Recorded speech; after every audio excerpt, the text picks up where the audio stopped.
Good evening guys! Kamusta kayong lahat? Mega love shoutout po! So ayun nga, umiiyak na nga si Doc. Grabe talaga ang pasabog ni Nanay Hansel. Maraming nagulantang At isa nga daw po si Doc sa nagsulsol. Paano na nga ba yan Doc? Balita ko etong si Dr. Love ay gusto nang bumalik sa Team Kalingap. Pambihirang kaganapan mga Kalingap. Talaga nga patindi ang pasabog at ang Team Guwapa abay bagsak na nga po. Guys, sa dami-dami ng pangyayari talagang nakakarma na nga ba? Ang dapat makarma. Ayan guys. So sa pagkakataong ito, nabalitaan natin na si Dr. Love nga daw po ay babalik sa Team Kalingap. Paano na? Etong si Dalaga, etong si Viancy, na pagkatapos nga daw po ng pagpapagawa ng simbahan ng church, iiwan na nga daw po ang Team Guwapa at kanya-kanya na. Paano na yung plano nila dati? Guys? So wala na, sira na. So paano na? Etong si Viancy at eto pa guys mga Kalingap. Paano siya tatanggapin sa Team Kalingap? Gayong napakalaking damage na ang kanyang nagawa. Napakalaki na ng kanyang nagawang kasalanan.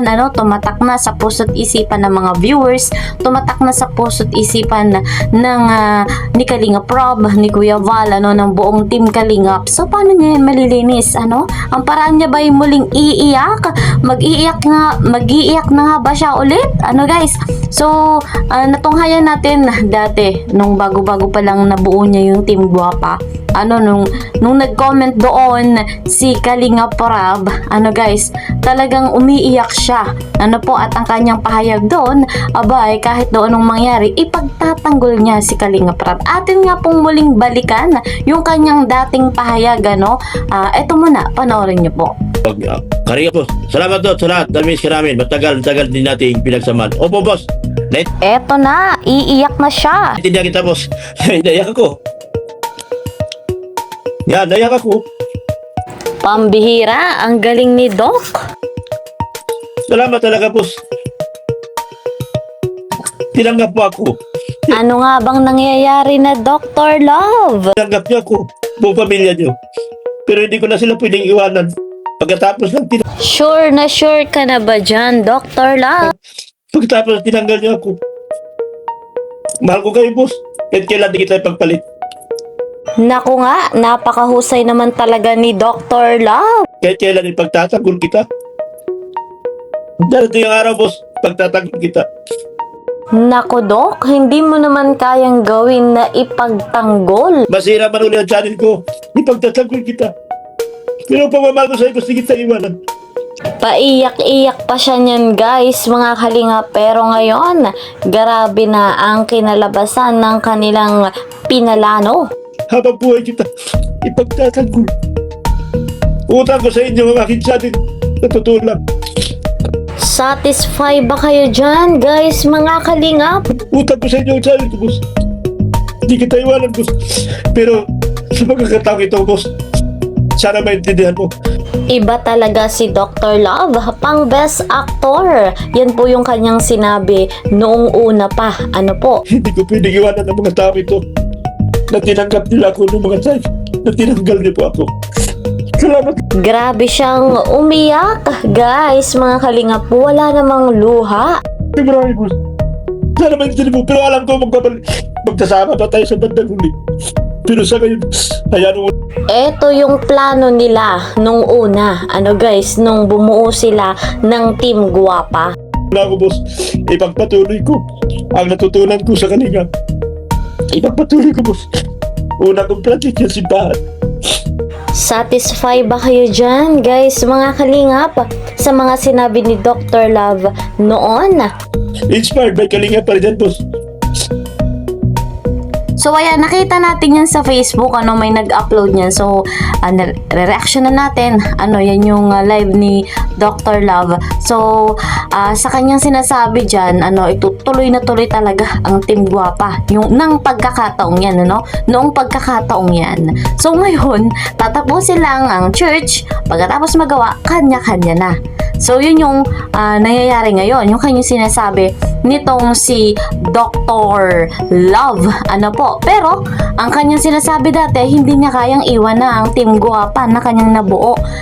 Pero ipagtatanggol niya pa rin daw ang ating Kalinga Prab. Pero sa dami-dami ng kanyang ginawa, never niyang pinagtanggol si Kalinga Prab, never niyang pinoprotektahan, at sa katotohanan ay pinatulfo niya pa si Kuya Val na ama ni Kalinga Prab. Pambihira talaga itong si Dr. Love, paano siya tatanggapin sa Team Kalingap? At paano naman etong si Viancy nakasama niya sa kanyang mga plano? At siya nga ang sulsol. Pambihirang kaganapan, mga Kalingap. So dati, panay tanggi siya. Wala siyang kinalaman sa mga nangyayari. Wala siyang alam. Yun yung kanyang sinasabi. Hindi siya yung kasabwat sa patulpo. Yung pinatulpo si Kuya Val. Sinasabi niya rin na wala siyang kinalaman doon sa doon sa pagkakaroon ng YouTube channel ni Viancy. Lahat sinasabi niya wala siyang alam. Kaya ngayon, nagmamalinis siya. Lagi niyang sinasabi na wala siyang alam at pilit niyang nililinis ang kanyang pangalan nang sa ganun ay hindi siya masangkot. Pero sa katotohanan, siya talaga ang nagsimula ng lahat. Siya ay isa sa nagsolusol nang sa ganun ay lalong lumaki yung issue, lalong lumaganap sa buong mundo, sa buong Pilipinas. Guys, mapanood sa national TV sa kadahilanan niya. Sinabi yon, kinoment iyon ni Nanay Hansel.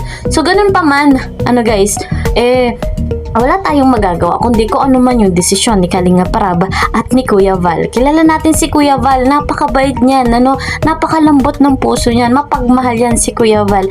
So hindi natin alam kung ano magiging desisyon ni Kuya Val. So kung patatawarin ba o pagbibigyan bang bumalik sa Team Kalingap. Sa inyo bang palagay, guys? Karapat dapat bang tanggapin muli etong si Dr. Love na dating kasamahan sa Team Kalingap? Ano pong inyong masasabi? Ano pong inyong palagay? Dahil malaki na yung damage na kanyang nagawa. Siya yung naging dahilan ng lahat. Siya ay isa sa sulsol. So, ganun pa man ay patuloy pa rin nating susuportahan ang nag-iisang ama ng Kalingap, the one and only Kuya Val Santos Matubang, and of course si Kalinga Prab. Ayan ang napakasipag at napakagwapo. And of course ako inyong lingkod, the one and only Kalingap Kiel. Ayan, please po support my channel, like and share my videos, and don't forget, click the notification bell. Hanggang dito na lamang, see you po sa next video. Bye bye!